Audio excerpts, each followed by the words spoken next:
जिंदगी के नाव है आना जाना जी, जिंदगी के नाव है आना जाना जी, काहे भैया जिंदगी के नाव है आना जाना जी, काहे भैया ठिकाना। जिंदगी के नाव है आना जाना जी, काहे भैया ठिकाना।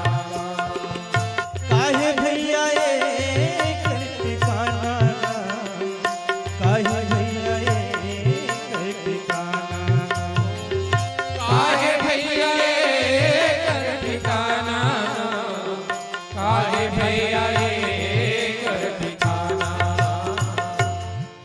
जिंदगी के नाव है आना जाना जी, काहे भैया ठिकाना।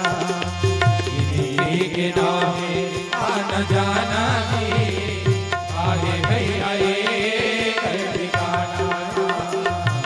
जिंदगी के नाव है आना जाना जी, काहे भैया ठिकाना।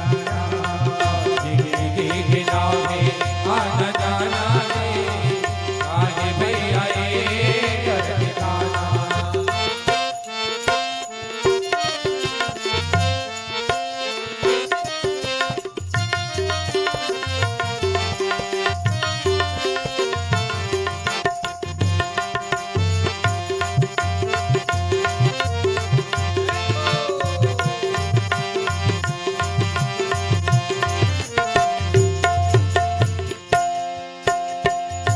कौन है राजा कौन भिखारी, आना है भैया सब भिखारी।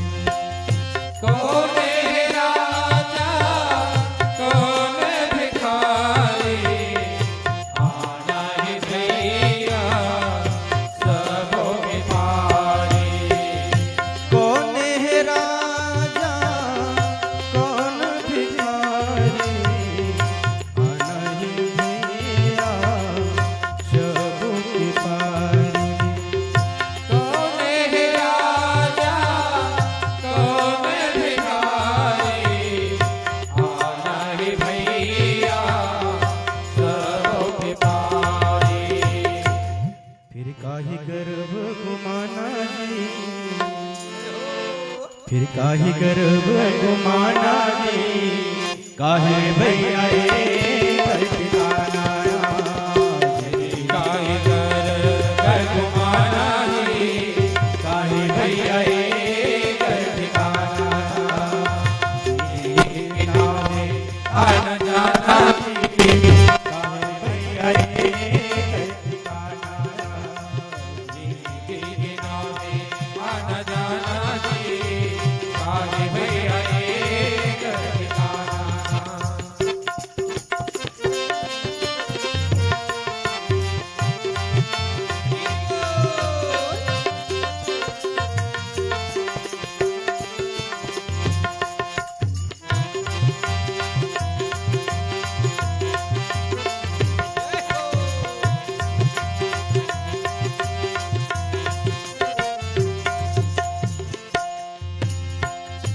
काल के आए हाँ काल के जाना, मोह माया भैया झन दे भुलाना। काले के आए यहाँ काले के जाना, मोह माया भैया तन जय भुलाना। काल के आए हाँ काल के जाना, मोह माया भैया झन दे भुलाना। काले के आए भैया काले के जाना, मोह माया भैया तन जय भुलाना।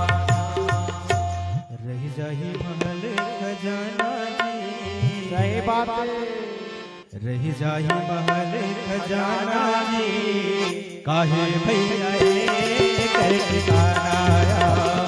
जिंदगी नावे आना जाना जी, काहे भैया ये कर ठिकाना के नाम आना जाना जी, काहे भैया ये कर ठिकाना काहे भैया ये कर ठिकाना काहे भैया ये कर ठिकाना आया। काहे भैया ये कर ठिकाना, काहे भैया ये कर ठिकाना। जय हो के नावे आना जाना रे, काहे भैया ये कर ठिकाना आया। जिंदगी नावे आना जाना जी, काहे भैया ये कर ठिकाना। काहे भैया ये कर ठिकाना, काहे भैया ये कर लखन से रामचंद्र की जय, उमापति महादेव की जय, पवन सुत हनुमान की जय, पूज्यपाद गोस्वामी तुलसीदास महाराज की जय, बोलो सब संतन की जय, बोलो आज के आनंद की जय।